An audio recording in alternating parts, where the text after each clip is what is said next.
Pues hacemos un breve comentario sobre la parresía. ¿Qué es la parresía? A veces se escucha hablar sobre parresía. Por ejemplo, cuando se dice que una persona predica con parresía.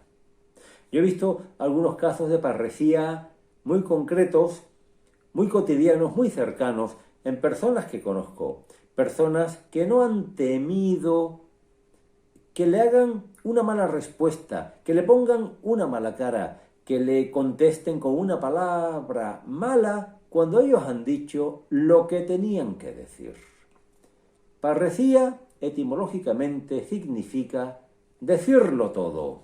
Viene del griego, un término griego que se compone de pana y de reo. Pana es todo y reo es decir. Por lo tanto, decir valientemente lo que sea sin guardarse nada. Eso es la parresía. Y la parresía tiene mucho que ver con la evangelización, con el apostolado, con el anuncio del reino, con la predicación. Parresía. Jesucristo tenía parresía, predicaba con valor, no dejaba algunas cosas guardaditas, decía lo que tenía que decir. Y eso le supuso perder la vida. Decir la verdad como es, sin guardarte nada, por un cálculo cobarde, no vaya a hacer que la reacción sea violenta, no vaya a hacer una falsa invocación de una falsa prudencia, porque la prudencia no está reñida con la parresía. Una persona puede ser prudente. Había veces que Jesucristo pues se quitaba de en medio cuando querían matarlo porque no había llegado su hora. Luego, se puede ser prudente y tener parresía al mismo tiempo. La parresía, como digo, tiene que ver con la evangelización. La predicación de la cruz es una locura. La predicación de la cruz es una locura. Y es una locura porque si predicas la cruz como es la cruz, lo lógico es que tengas una oposición. Y esa oposición puede llegar a ser muy molesta. Yo me he visto a veces predicando en la calle o predicando por las casas, de puerta en puerta, y lo he hecho de parte de la iglesia de toda la vida, de la iglesia católica romana. Y me he encontrado a veces respuestas verdaderamente agresivas. Y hay hermanos míos a los que le han soltado el perro. O sea, predicar, hacer apostolado, evangelizar, requiere parresía porque requiere valor. Viene a ser algo así como el valor para hablar de las cosas de Dios. Y yo quiero poner un ejemplo que nos pone el padre José María Iraburu en su blog llamado Reforma o Apostasía. Habla de San Francisco Javier. Pone como ejemplo de parresía a San Francisco Javier. Habla concretamente de la predicación de San Francisco Javier en Yamaguchi, frente a los nobles, frente a los principales de la ciudad, entre los cuales había samuráis con su espada a mano. Y San Francisco Javier se encontraba con situaciones que tenía que combatir, por mucho que formaran parte de la cultura de ese pueblo.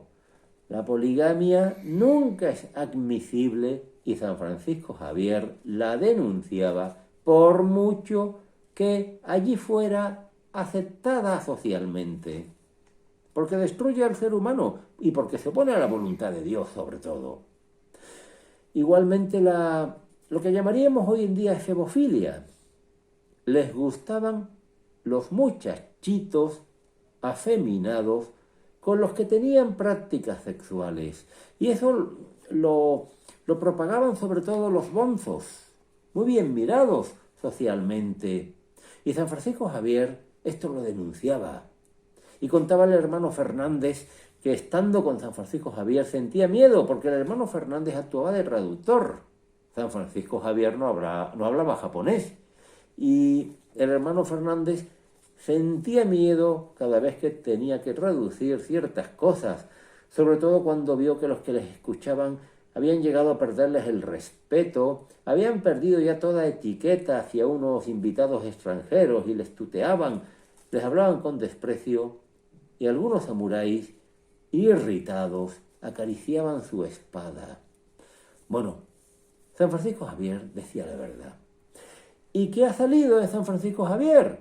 Pues hermanos suyos que murieron mártires, como los mártires de Nagasaki, por ejemplo, son hijos de San Francisco Javier.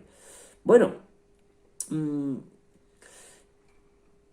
supone entonces la parresía un valor en la predicación que solamente se entiende si pensamos en la cruz de Cristo.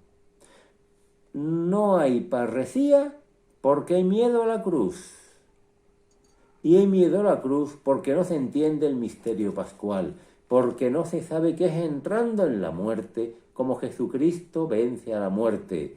¿Podemos entender entonces lo que decía Jesucristo? El que busca su vida la perderá, pero el que la pierda por mí la encontrará. ¿Nos creemos eso? Si de verdad nos creemos eso, tendremos parresía y sabremos de forma inteligente y prudente decir la verdad.